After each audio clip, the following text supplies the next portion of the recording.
Refraction of light. You would have probably noticed that a spoon placed in a glass of water looks bent at the surface of water when viewed obliquely. The print on a page appears to be raised when the book is held behind a glass bottle filled with water. All these are the tricks of light. We shall explore how a light ray travels from one optical medium into another. You will need a glass of water, milk, pencil, a torch, aluminium foil, elastic band, needle. First, you need to prepare a point source of light. Observe how the torch is adapted as a point source of light.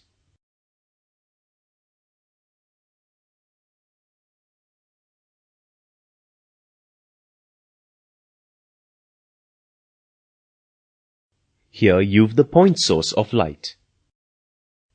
To give a cloudy effect for the glass of water, add a little milk to water.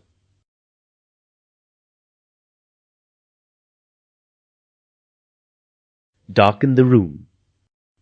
Shine the ray of light from the torch to the bottom of the glass. Observe the path of the ray of light. The path is crooked. This shows that a ray of light changes its direction of propagation as it travels from air to water. Similarly, a pencil which is partially dipped in water appears bent or broken to the observer.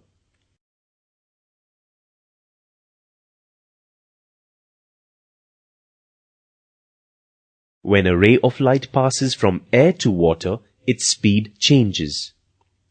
Due to this, there is a change in direction of the ray. This change of direction suffered by a ray of light as it passes obliquely from one optical medium to another optical medium with different optical densities is known as refraction. Note that whenever a ray of light is incident on a surface separating two media, a small fraction of the light always gets reflected. Refraction can make an object appear to be in a different position. For the same reason, the part of the pencil which is submerged looks as if it has moved away from the part above water, and it appears fatter.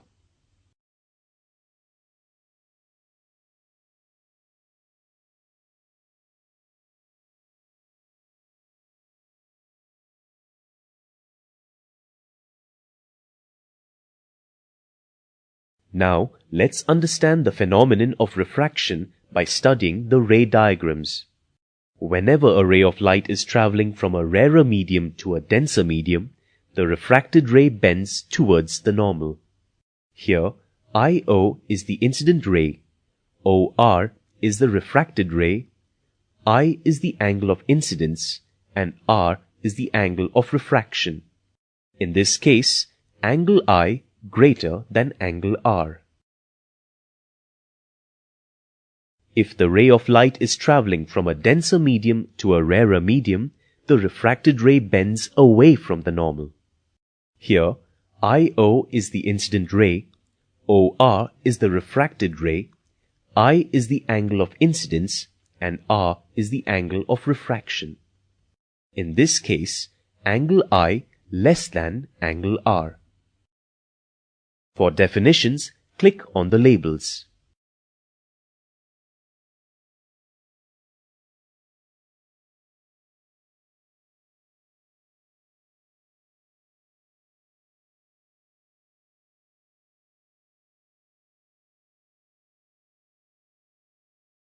The ray of light striking the surface of separation of the media through which it is traveling is known as the incident ray.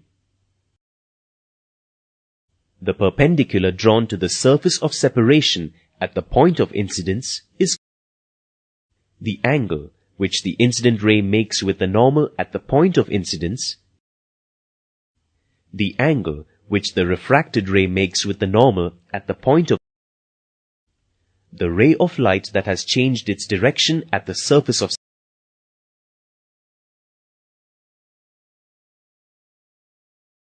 the ability to refract light is called the refractive index. Refractive index of a medium is equal to the ratio of the speed of light in vacuum or air to the speed of light in that particular medium. Refractive index is equal to speed of light in vacuum by speed of light in the medium. This ratio is always a constant for a given pair of media. It is represented by a Greek letter mu.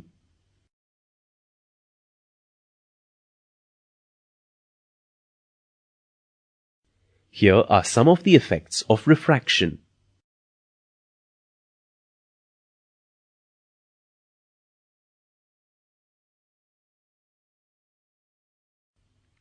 A straight pencil, PQ, when immersed obliquely in water, a portion of it appears to be shortened and raised up as P1, Q1 under the water.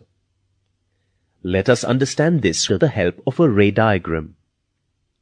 Rays of light from the point Q are traveling from water to air. As the rays of light are traveling from a denser medium to a rarer medium, they bend away from the normal. After refraction at the surface, they appear to be coming from point Q1, which is true for each and every point of the part of the pencil which is immersed in the water. During spear fishing, the fisherman aims at the tail of the fish. When a fish in clear water is viewed from an angle, its image appears ahead of its actual position, as it is raised up due to refraction of light from water to air. Thus, if the fisherman aims at the head of the image of the fish, the spear will hit in front of the actual fish. However, if the aim is at the tail of the image, it is likely to hit on the head of actual fish. Go through the ray diagram to understand this.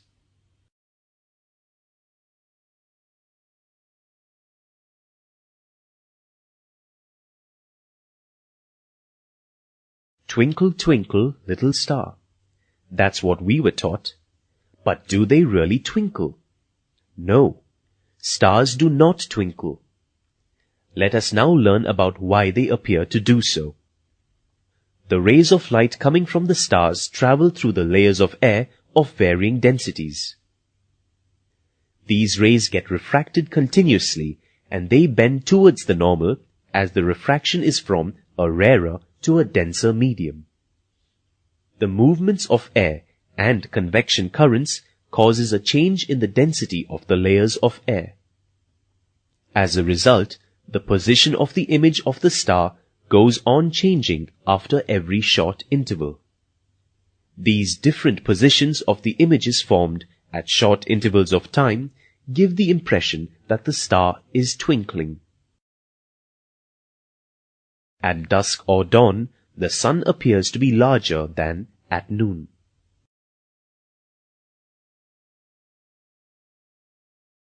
This is because when the sun is near the horizon, the rays of light coming from the sun have to pass through layers of air of increasing density. Due to continuous bending of light, the sun appears to be larger. At noon, the sun appears to be smaller than at dusk or dawn. This is because the rays of light that fall normally on the surface of the earth do not get refracted.